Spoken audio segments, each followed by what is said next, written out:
മാനവും ഉളുപ്പും അല്പമെങ്കിലും നേടിയിട്ടുണ്ടെങ്കിൽ വാക്കിന് വിലയുണ്ടെങ്കിൽ ഇങ്ങോട്ട് വരൂ, മീശ എടുക്കൂ, എടുക്കണം മീശ എന്ന് ഞാൻ അഭ്യർത്ഥിക്കാൻ അപേക്ഷിക്കാൻ.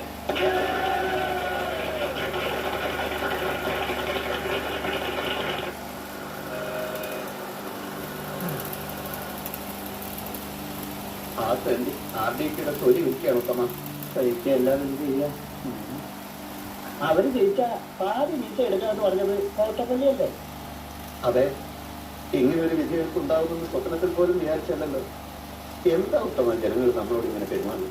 അതേ, ഒരു പാർട്ടിയിലും പെടാത്ത നിഷ്പക്ഷമതികളായ കുറെ ജനങ്ങളുണ്ടല്ലോ, ആ തെണ്ടികളായി തവണ നമ്മളെ കഷ്ടം. നമ്മുടെ ഗവൺമെന്റ് എന്തൊക്കെ ജനങ്ങൾക്ക് കൊടുത്തു? കൂടുതലും വാഗ്ദാനങ്ങളാ കൊടുത്തത്.